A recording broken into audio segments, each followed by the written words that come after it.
whole genius of God's handiwork we see in creation as evidence of His existence. Okay, so there are several points there. There is the creation of matter. There is morality. There is the origin of animal life. Right. Right, so let's break this down into actual segments. Would you like to choose one? Yeah, animals. What's the difference between man and animals? Biochemically. No, just what's the difference? Why do we perceive ourselves as being the highest form of creation, although we can't call it creation? Yeah, I have What's no the problem difference to you between using us? the word.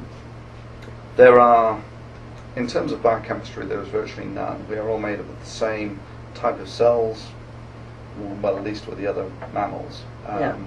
We have very similar DNA. It is all the same. It is all whatever deoxyribonucleic acids. So that's a language, isn't it? DNA is a language. Yeah. So how could you say that happened by accident? If you saw written on the sand, Tommy come home at 12 o'clock for lunch, written on the sand, you would know from what you see as an intelligent mind put it there. It's an interesting point. How do you know that writing was done by a person? Because you're a reasonable being. You have the power of reason. No, well, there is a heuristic that you've gone through here to assess whether that writing on the beach was from a person or not from a person. Did you say it happened by accident? Accident isn't really an option. You have, if you want to call people different from nature, you have naturalistic patterns and non-naturalistic patterns. Yeah. Right? So you have actually gone through, you have observed a pattern, and then you have to assess, is this a naturalistic pattern or is this a non-naturalistic pattern? I see the difference between man and animals is that man is a moral creation. Let's keep on the writing of the sound. Okay. So let's resolve this one first. So, I mean, you've said previously on your videos, that a painting is a painting. Well, what are the metrics that you use to assess that a painting was actually done by a painter? Common sense. So it is an inductive reasoning. You have seen people, so it's entirely empirical. Well, a child can figure that out, even without the experience. Right, but it's intuitive reasoning. Of course.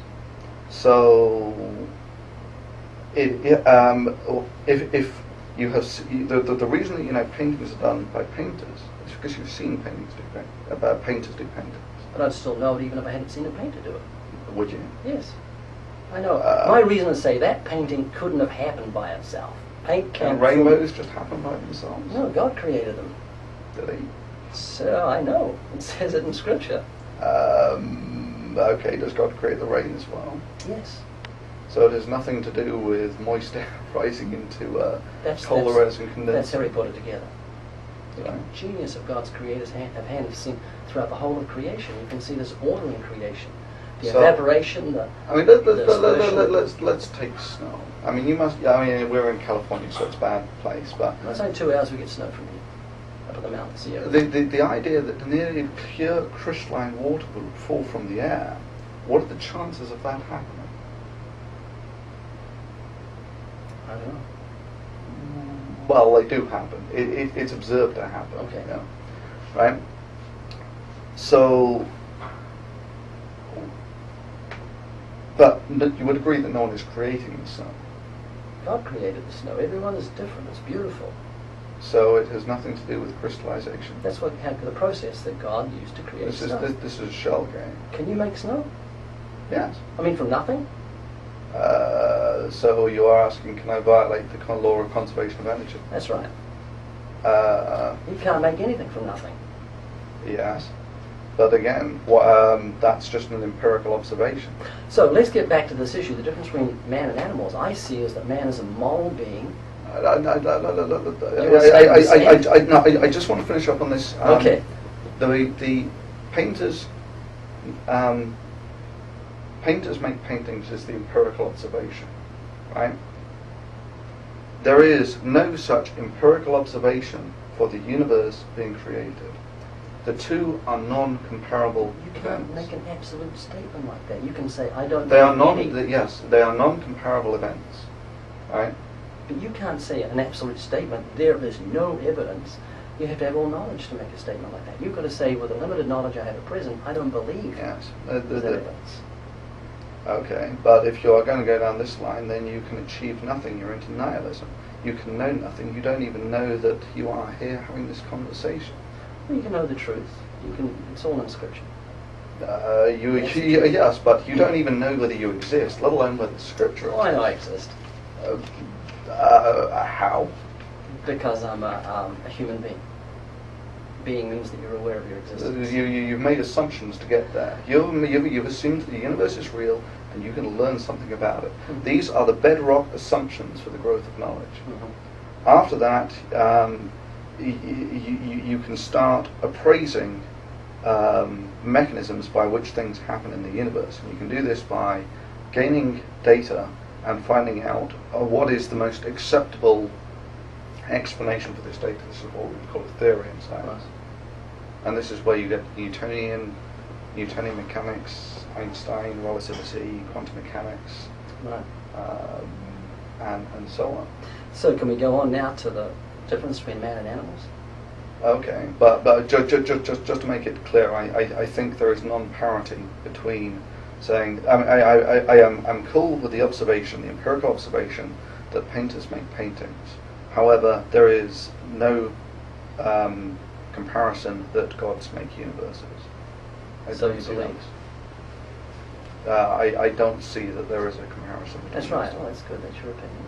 That's Yes. fine. So the difference, I believe, between man and animals is that man is a moral being. That we set up court systems where none of the other animals care about justice and truth. But man is separate because he has a conscience.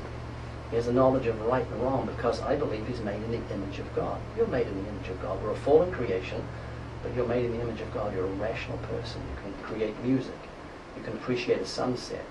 You know right from wrong. And that's the difference, I believe, between man and animals. So, what is a conscience? Well, the word con means with, and the word science means knowledge. Okay. With knowledge. So God has given you a conscience. As the Scripture says, He's given light to every man. You know right from wrong. But essentially, this is a heuristic for determining a worth of behaviours within a society. Yeah, but even if it's not dictated by society, we still know right from wrong. You get a man brought up by wolves. He comes to New York. He goes out as a 20-year-old, being here 10 minutes, rapes a woman and murders her. And the judge says, oh, you didn't know right from wrong because you're brought up with wolves. The judge would throw the book at him because every human being has a knowledge of right from wrong. Have you any concept of something called the biological leash? Oh, tell me about it. There are certain characteristics of people which are intrinsic. The most obvious one being facial expressions. Even if someone is brought up by wolves, they smile when they're happy. They acquire things like body language. Right. Even blind children have never seen a smile will smile. There are other things that are intrinsic as well, like the ability for language. So Is that instinctive? It's different. it's essentially, there is that balance between what is instinctive, and then there is a sort of smooth transition to things that are cultural. So, for instance, polygamy, for instance, would be probably a cultural thing. You could probably even go to the Bible for it. Yeah. And that Solomon had what? 1,000 concubines. 50-50, whatever, 500 wives, 500 concubines, something like that. Right? And that was acceptable in the time. For a king. Yeah. I mean, My mind boggles. well, I even keeping track of the names, yes. But so things like polygamy, there is some considerable flexibility there. And then there are things like murder and lying. Now these are also things which there is relatively little flexibility on. If you actually want, if you have a stable society, right? You don't observe unstable societies because they die out. Yeah. So if you have a stable society, Is America a stable society? it propagates, yes. But if, for instance, your murder rate exceeds your birth rate, then the society is extinct. It cannot. It's non-viable. Yes. It's a simple thing. So there is an absolute limit to the amount of murder that can be accepted within a society. Yeah. So there is an absolute limit on morality, right? And then there is a degree of flexibility in there as well. You know, there especially in more poorer societies, the tolerance of say murderers is much less than in a rich society. You know? So that there is an absolute, right, if you like, there is an absolute morality here, right? There is an absolute limit to it, and then there is some flexibility. This is what you would call the biological leash. Lying is another one. The only reason we have language is for the transfer of information. Right? If someone actually lies to you as much as not, then there is no point in language. The mere fact that we have language shows that we are a trustworthy species.